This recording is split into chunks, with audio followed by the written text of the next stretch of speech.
كده بنهتم بآرائكم، آراء طلبة بيت العلم المصري. جمعنا لكم آراء الطلبة في كورس الإنجليش for beginner from level 1 to level 4.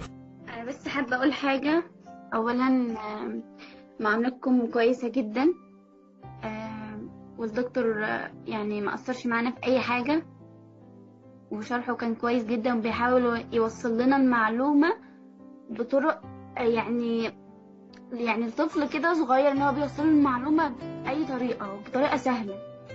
وتعامل حضراتكم كويس جدا، يعني تعاملت مع حضراتكم كان كويس جدا بصراحة. الكورس ان شاء الله هيبقى في يعني ايه، اشارك في كورس تاني، في ليفل تاني ان شاء الله بإذن الله. أنا حابب أشكر الأكاديمية بصفة عامة بصراحة. بالنسبة للأكاديمية ممتازة جدا، وده مش أول مرة بصراحة إن أنا أخذ كورس مع الأكاديمية. أنا أخذت كذا كورس مع الأكاديمية في حاجات مختلفة يعني. وحابب أشكر خدمة العملاء والقائمين على خدمة العملاء، برضو ناس محترمة كلها بصراحة، وعلى رأسهم دكتور أحمد بصراحة. يعني عمل مجهود شاق جدا جدا عشان يوصل المعلومة، وبذل ما فيه الكفاية، ونتمنى من الله الاستمرارية على ذلك والثبات. لا يعني نشكركم، الجميع يشكركم طبعا، شكر يعني لا يوافيكم حقكم طبعا.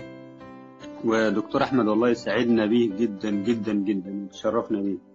يعني نود ألا تنقطع العلاقات بيننا، وأنا يعني واحد من الناس بطلب من الدكتور أحمد إن أنا لو احتجت حاجة في أي وقت وبعت له أو اتصلت بيه ما يكونش بتقل عليه أو بزعله.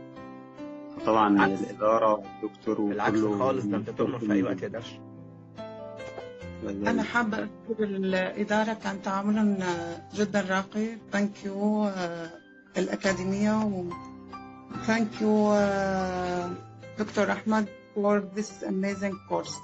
شكرا يا دكتور أحمد على حضورك والله، وبتشكركم جدا والله، وإن شاء الله نكمل معاكم بإذن الله.